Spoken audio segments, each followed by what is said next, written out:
case you didn't notice, there is a virus going around that has caused a global pandemic. I am a full-time musician who plays all sorts of live shows for a living. I usually play 3 to 4 concerts a week. However, all my gigs have been canceled indefinitely because of the coronavirus, so I'm performing from my apartment in an attempt to keep my music train moving through the world. Stop in and listen, say hello from a distance, and throw some money in my tip jar on your way out.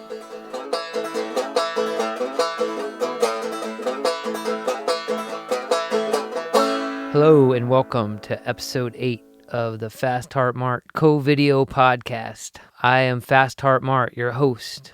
If you want to know why I'm called Fast Heart Mart, just look it up. This podcast is brought to you by Mark Romero in Albuquerque, New Mexico for requesting God Dog, which I'm going to play today. It's also brought to you by my parents, Cherie and Gene Stamper, who became patrons this week. And they've been longtime #1 fans of mine for 20 years. Also brought to you by Jenny Hogg in Albuquerque. She also became a fan this week. Julie England in Taos, New Mexico, became a patron this week as well. So thank you, Julie. She's also donated many times. Greg, artist, writer, and handyman in San Diego, gave a donation this week. It was a fine donation, and we had a nice talk. Jeremy Fine in Boston became a patron this week, and he's also been a supporter of the podcast since day one.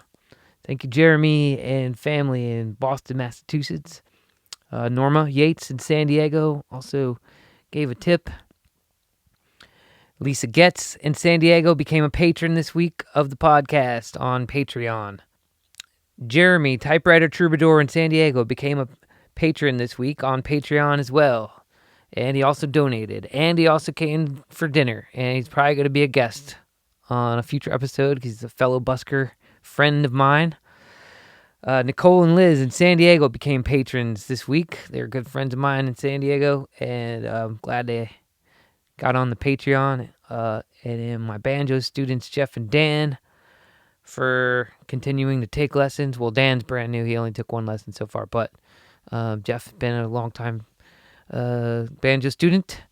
I'm going to show my friend Jenny now. She's also a patron and a supporter of my music for many years.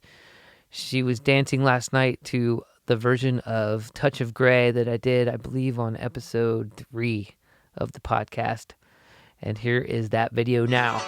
Dawn is breaking everywhere. Light a candle, first of glare. Draw the curtains, I don't care, 'cause it's alright. I will get by. I will get by. I will get by. I will survive. I'm glad Jenny's having a good time. She's man, that song, I love that song, Touch of Grey. I just cannot tell you how much I love that song, especially right now. And I'm going to do it again on this podcast. Don't worry. That was not the best version ever, and I could probably record it better too. I've been very grateful for all the people's generosity so far. I am always amazed by people's generosity. So thank you so much, everybody who's donated and become a patron of this podcast already. That has been really kind. You know, being a musician on the street and at farmers markets and playing for tips, I know that the world is mostly full of kind and generous people. There's very few exceptions, but most people really want to help and they want to be good, and that's really cool. And so thank you, everybody. Thank you so much for supporting the podcast.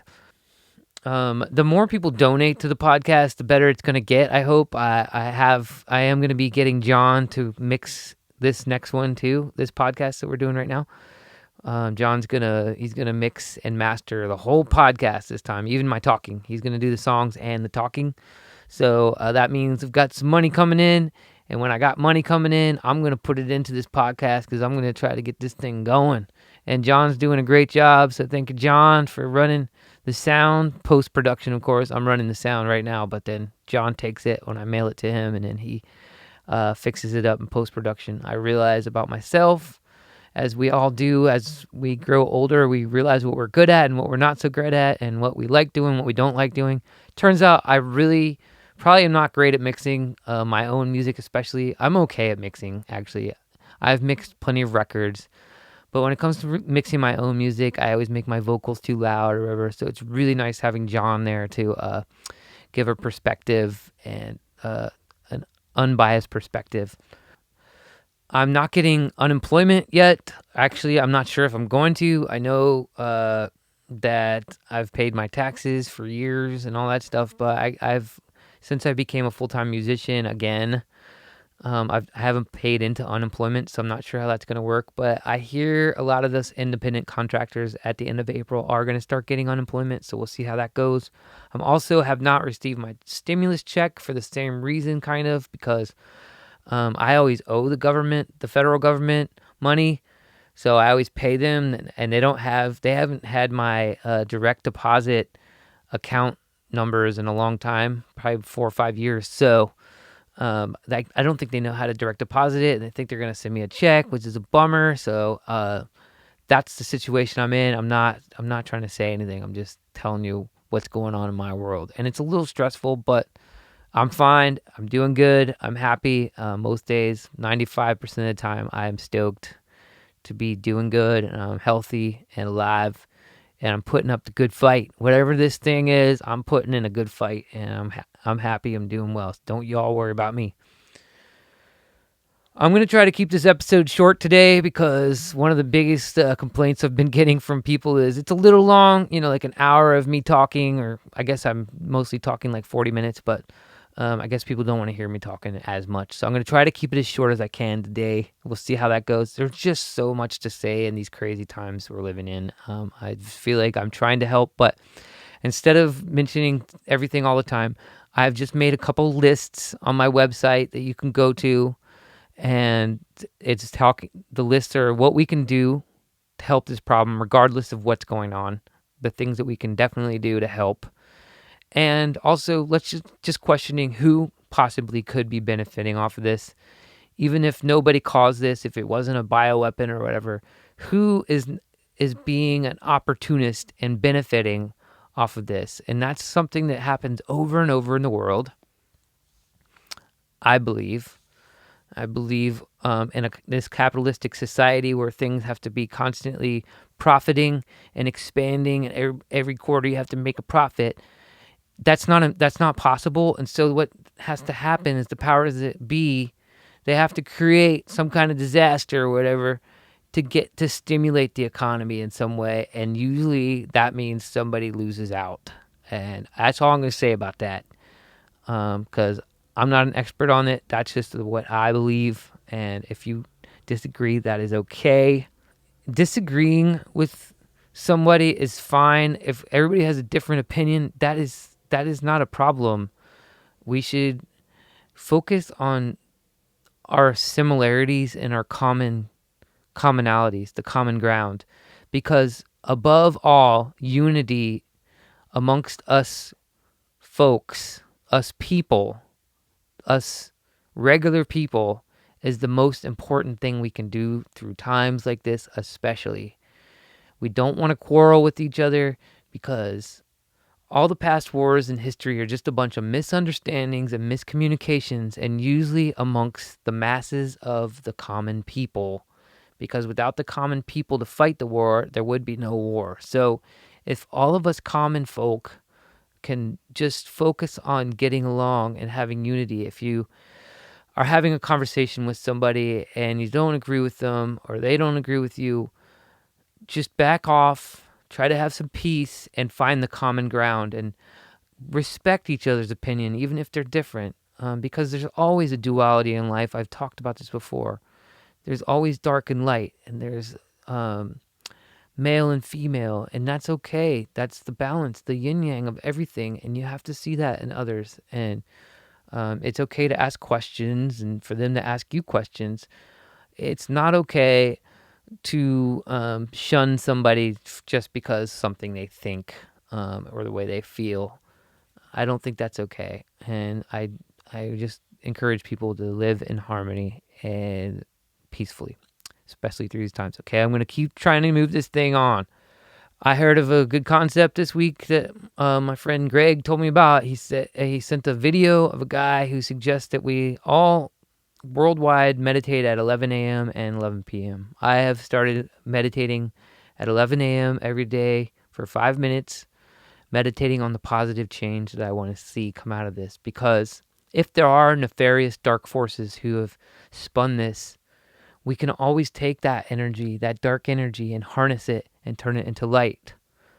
And it is possible, because nefarious forces can be overtaken.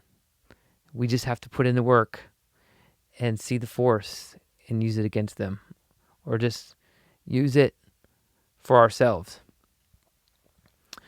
Okay, that's all I'm going to say there on political, whatever that kind of rant that is. That's all I'm going to say. I'm going to move on now. This is going to be more of a guitar episode. As most of you know, that I've been focusing on the banjo for the last 4 or 5 years, because I can make a living playing it, especially at farmers markets and on the street. It's sort of my niche. There's not as many banjo players as there is guitar players. But I've been getting a lot of requests to play guitar lately, so especially Lisa Getz, one of my now patrons, she's been a fan of mine and a friend for a while, a couple years now.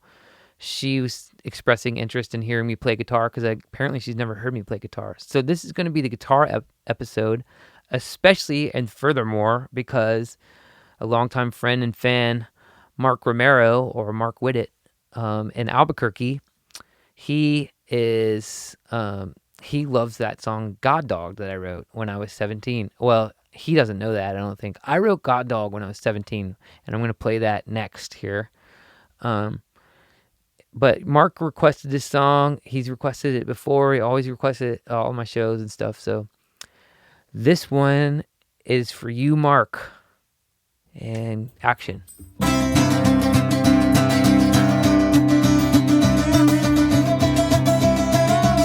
Look out.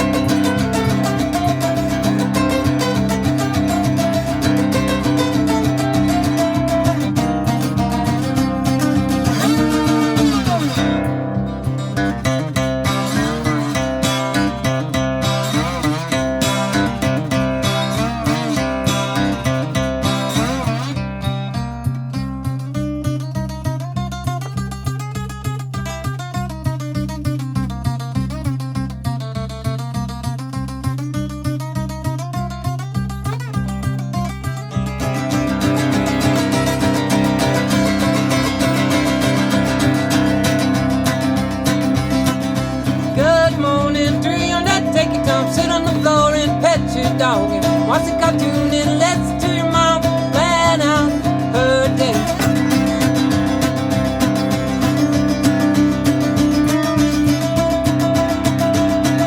And go through some old mail as you wait for God to assign your task, cause the project is probably not what you think the project is to the future. So let go of yesterday, let's go have some fun today.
my dog, I'm listening to God. Walking my dog, I'm listening to God. Walking with God and listening to my dog.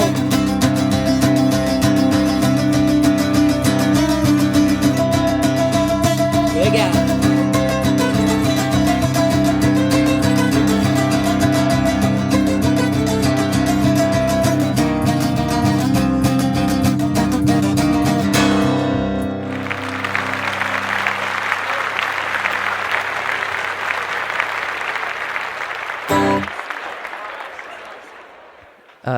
There it is.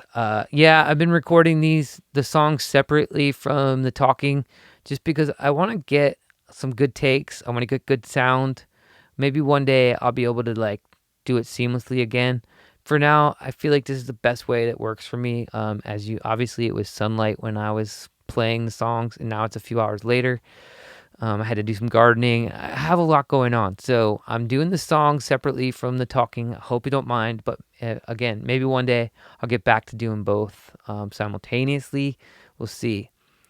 It's just, my friend Robin, she sent me a funny meme recently with it's about local bands and playing their original music and keeping people separated. I thought that was pretty funny. Being a musician, I lose perspective on if people value music anymore, or my music, or live music, or folk music, or whatever you call my music, punk grass. I'm not sure if, by and large, who really enjoys the music. So it's always funny to see memes like that. So I was just going to mention a couple things that I'm doing to make my reality a little better. I did write to Wells Fargo on their Facebook last week at my dad's suggestion. That was a good idea. Wells Fargo, they did let me defer my car loan until June, which is very nice, very graceful. But they're still charging me interest every month, even though I'm not really even driving the car. And they're charging me like $50 a month of interest every month. So that means at the end of my loan, they'll have made $150 extra just because of this global pandemic. So they are benefiting off of this thing. And so I just wrote them a kind note on Facebook for the public to see. It just said, "Thank you for letting me defer for 3 months. I just wonder, what will you do with the extra money that you'll be getting from me and the millions of other people that will be paying their loans, deferring on their loans, and you'll be recouping extra interest off of their loan over the life of the loan." And I never heard anything back, of course, but I just thought it's a sort of a Socratic method of asking questions and just being like neutral. Instead of like being like, "You better do something with that loan or that extra interest from the loan." Instead of doing that, I just asked them, "Hey, are you going to do something to benefit humanity with the extra money that you're collecting from me and from millions of others?" Never got an answer, but maybe it's resounding somewhere. I don't even know if it got erased because they have so many people on there ranting or raving about stuff right now. I couldn't even find my comment right after I wrote it. I did take a screenshot just to prove I did it, though. So that's all I'm going to say about that, and I'm moving on. All right, time for some jokes. How about that? So my friend said to me the other day, "Hey, I just got laid off today." And I said, "Wow, that's great. I haven't been laid in months." That's pretty bad. I know, sorry. The rest of these aren't any better. Here we go. It's always funny when somebody's like writes you a message like, "Hope you're well." It's not "I hope you well." It's just "Hope you're well." And it's kind of like there's an undercurrent of like, I don't really care about you, but I also don't want to look like I don't care about you. I don't want to be perceived as being mean. So I'm going to say something that could be perceived as being nice, but really it means I don't care. So people, please write, "I hope you're doing well." Just "hope you're doing well" is rude and it's dismissive, and don't do it. That is for sure. It's always awkward, right? When you're walking down the street now, like on the sidewalk, and you see somebody else walking towards you, and then they cross the street to avoid you. Especially when it's like an attractive person that you might be attracted to, and you're like getting ready to ask them for their number with your mask on. Like you're thinking, oh man, I'm gonna ask them for their number, and then they go across the street. You're like, dang. So you ask them for their number anyway. Like, hey, can I get your number? I know we're like safely apart now, but we could just talk on the phone if you want. Never works though. Okay, so that's it for the talking and the rambling. One more song here for you people today. Again, I appreciate you tuning in. This last song and the second song of the episode is called Wayfaring Stranger. It's an old spiritual tune that I can always remember hearing since I was a young kid. And I hope you enjoy this version of Wayfaring Stranger, old spiritual tune.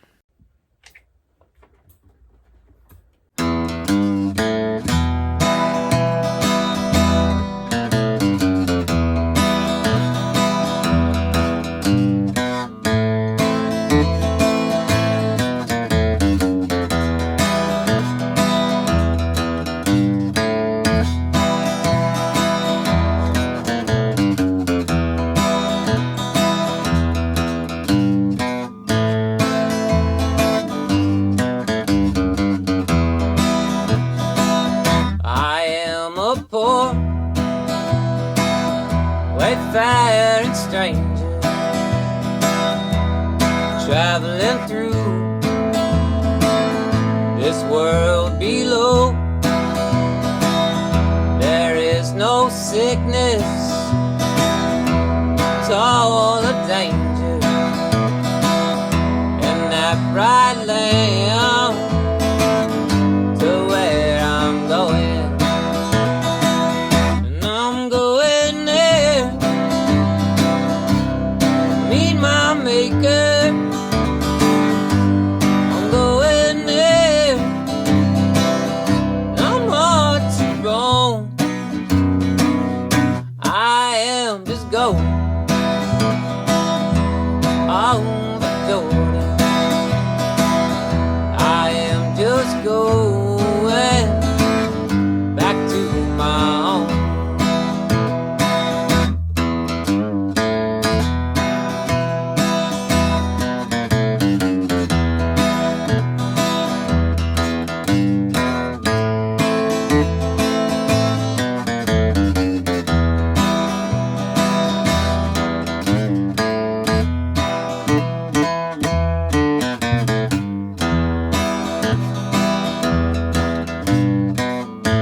Dark clouds may gather round me.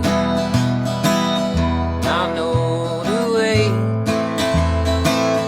maybe rough and steep, but golden fields lie just before me, where God's redeemed forever sleep.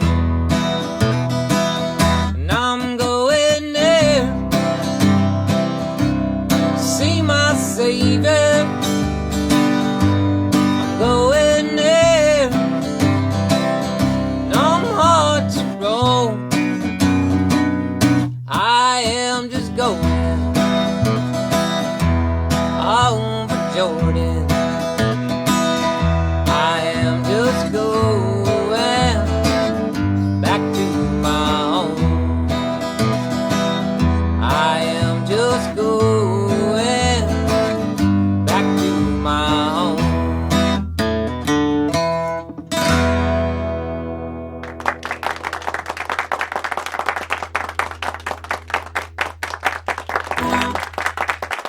All right, thanks a lot, everybody. Please stay unified out there, peaceful. Find a way to find the common ground amongst each of us. Stay healthy, and I will see you next week, God willing.